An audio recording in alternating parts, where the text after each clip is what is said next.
Hello વિદ્યાર્થી મિત્રો, સ્વાગત છે તમારું આપણી યુટ્યુબ ચેનલ એક્સેલન્સ ક્લાસીસમાં. આપણે ભણીએ છીએ ધોરણ 10 નું ગણિત અને ધોરણ 10 ના ગણિતની અંદર આપણે ભણીએ છીએ ચેપ્ટર નંબર 8 ત્રિકોણમિતિનો પરિચય.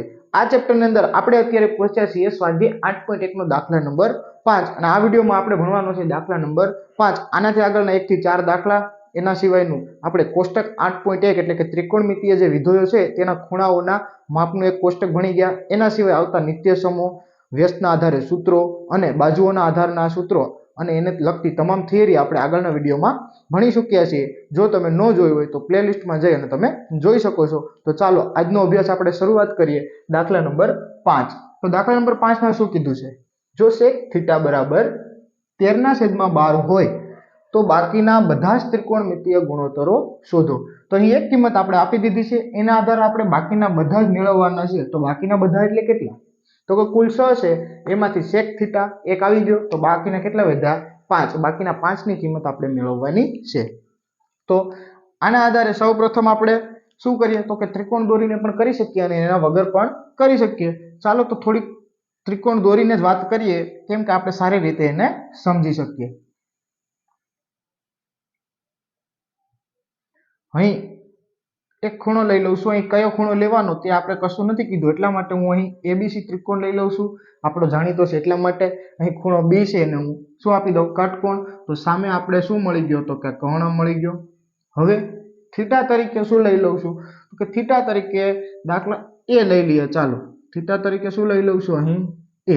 તો થીટા તરીકે A લઉં છું તો આપણે શું બીજી વસ્તુઓ હોય? તો કે કર્ણ સિવાય આપણે સામેની બાજુ અને પાછળની બાજુ બે જોશે. તો થીટાની સામે એટલે આ સામેની બાજુ, તો આને ટૂંકમાં શું લખશું? તો કે સાબા સામેની બાજુ.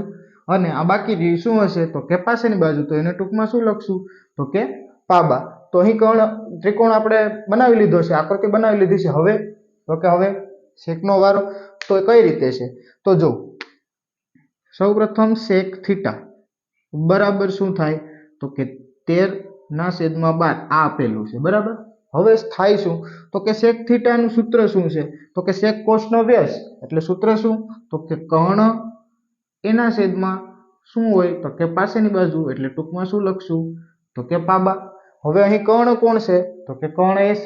તો અહીં કિંમતો આપેલી છે AC ની અને એના છેદમાં પાબા એટલે AB ની. તો આ બેની કિંમતો આપણે આપેલી છે, પણ આપણે પાકું ન કહી શકીએ કે આ જ કિંમતો છે. એટલા માટે શું કરશું? તો કે ધારો કે કરીને લખી દેશું. ધારો કે કોઈ ધન કિંમત કે માટે, અહીં ધારો કે કરીને આપણે લખી દીધું કે ધન કિંમત કે માટે શું થાય? તો કે કોઈ ધન કિંમત કે માટે આપણે આવું લખી શકીએ કે AC બરાબર 13. આ ઉપરનું માપ AC બરાબર, અહીં કોઈ કે હશે તો એની સાથે કે હશે એ શું થઈ ગયું હશે? તો ધન કિંમત બંનેમાંથી કેન્સલ થઈ હશે, એટલા માટે અહીં 13 કે. અને AB, તો AB બરાબર શું કરી દેશું? તો કે AB બરાબર અહીં 12 છે, તો લખી દેશું 12 અને એની સાથે પણ શું જોડી દેશું? કે. તો આપણી પાસે બે કિંમતો છે, કઈ કઈ? તો કે એક AC ની અને એક AB. તો અહીં પણ આપણે ચાલો દર્શાવી દઈએ એટલે આપણે ખ્યાલ આવે. હવે AB ક્યાં છે? તો કે આ રહી પાછળની બાજુ. આની કિંમત છે આપણી પાસે 12 કે. અહીં કર્ણ AC કે 13 કે બરાબર. હવે તો કે હવે મેળવવાનું કોને રહ્યું? BC. તો કોનો ઉપયોગ કરશું? તો કે કાટકોણ ત્રિકોણ હોય ને એક બાજુ મેળવીએ તો આપણે કોણ યાદ આવે? તો કે પાયથાગોરસ. તો આપણે લખીએ કે પાયથાગોરસ પ્રમેય મુજબ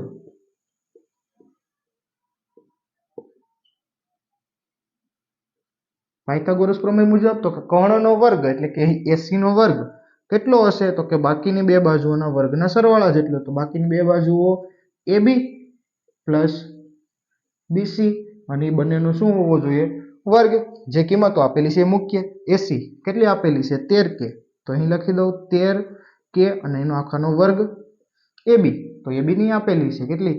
તો કે 12 કે આખાનો વર્ગ પ્લસ BC, તો કે ના કિંમત આપેલી નથી, તો BC નો વર્ગ આપણે એમના એમ લખી દઈએ. હવે BC ને કરતા કરવાના છે, પણ આને સાદુરૂપ પહેલા આપી દઈએ. તો કે 13 કે નું સાદુરૂપ તો કે 13 નો વર્ગ કેટલો થશે? તો કે 169 અને સાથે આ કે તો કે નો વર્ગ લખવો પડે બરાબર. 12 નો વર્ગ કેટલો? તો કે 144 અને સાથે કે તો કે નો વર્ગ પ્લસ અહીં BC નો વર્ગ એમના એમ.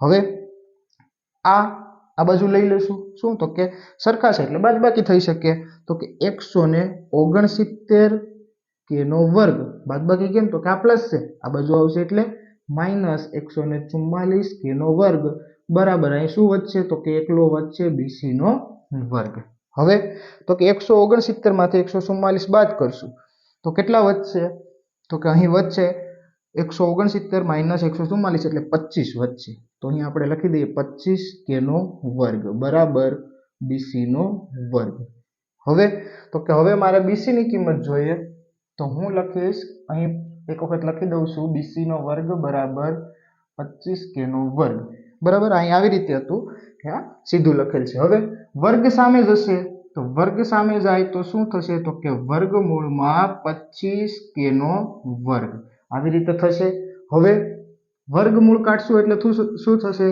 તો કે 25 નું વર્ગમૂળ કેટલા થશે 5 અને k ના વર્ગનું શું થઈ જાય ફક્ત k તો આપણે બીસી બરાબર શું કિંમત મળી ગઈ તો કે અહીં બીસી બરાબર આપણે કિંમત મળી ગઈ 5k અહીં આવી રીતે કરી દેશું એટલે આપણે ખ્યાલ આવે હવે તો કે હવે ત્રણ કિંમત મળી ગઈ છે એટલે આપણે બધા જ ત્રિકોણમિતિય વિધેયોની કિંમત મેળવી શકીએ હવે પહેલું લઈ લઈએ sin તો કે sin થીટા અહીંયા આપણે થીટા તરીકે આપેલું છે એટલે થીટા જ લેશું શું થાય તો કે સામેની બાજુ એટલે કે સાબા છેદમાં કોણ આવશે તો કે કર્ણ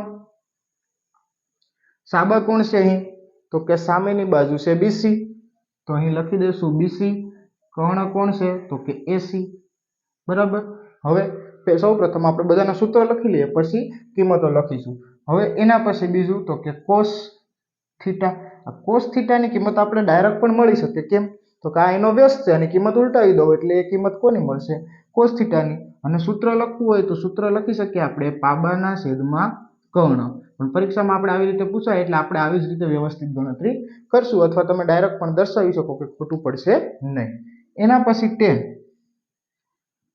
તો tan થીટા બરાબર શું થશે તો કે સામેની બાજુ છેદમાં શું આવશે તો કે પાસેની બાજુ તો અહીં ઉપર પણ આપણે પાસેની બાજુ બરાબર AB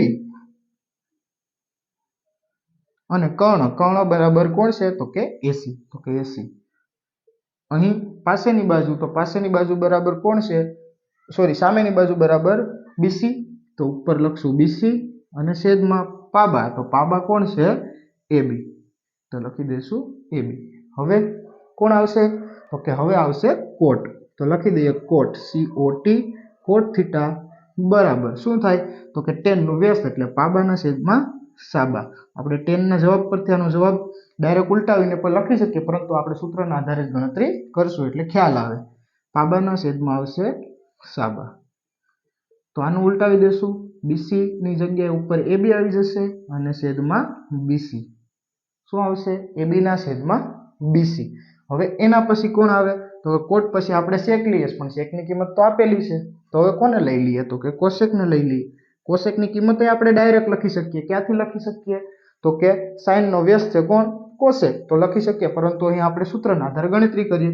તો આનું ઉલટું સૂત્ર શું થશે ઉલટું સૂત્ર તો કે કર્ણ છેદમાં કોણ આવશે તો કે સામેની બાજુ એટલે કે સાબા તો હવે કર્ણ એટલે શું થશે તો કે કર્ણ એટલે AC અને સામેની બાજુ તો કે સામેની બાજુ એટલે BC બરાબર હવે બધાની કિંમતો લખી દઈએ sin થીટામાં BC તો જો BC ની કિંમત આપણી પાસે ક્યાં છે તો કે અહીં આપણે આકૃતિમાંથી જ લખશું તો BC ની કિંમત 5k તો અહીં હું લખીશ 5k છેદમાં AC ની કિંમત કેટલી છે આકૃતિ મુજબ જોશું એટલે 13k અહીં શું થશે k કેન્સલ એટલે 5 ના છેદમાં કેટલા આવી જશે 13 આગળ cos થીટા તો cos થીટામાં AB ની કિંમત કેટલી 12 તો અહીં શું થશે 12k છેદમાં AC ની કિંમત કેટલી તો કે 13k તો બંને k કેન્સલ એટલે 12 ના છેદમાં કેટલી આવશે 13 આ જો cos થીટા કોનો વ્યસ્ત છે sec થીટાનો જો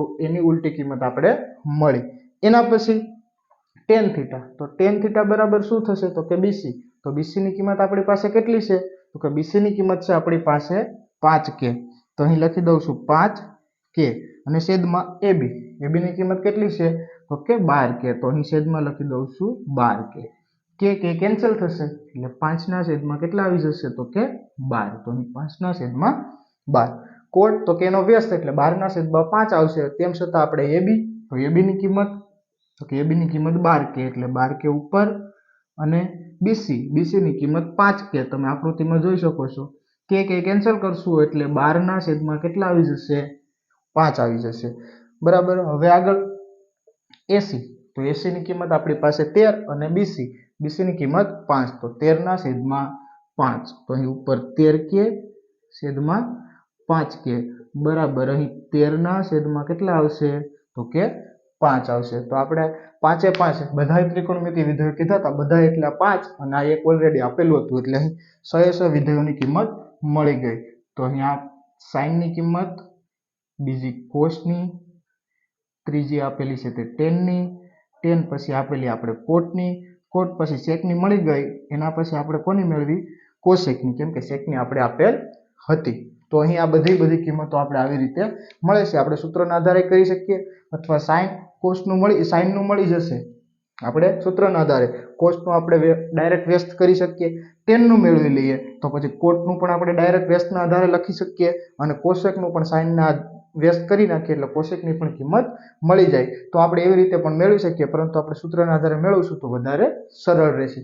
તો આ હતો દાખલા નંબર 5 અને દાખલા નંબર 5 માં આવી રીતે બધા જવાબો આવે છે. તો આ વિડીયોમાં આપણે અહીં સુધી રાખશું. આનાથી આગળના દાખલા છે તે હવે જોશું આપણે નેક્સ્ટ વિડીયોમાં.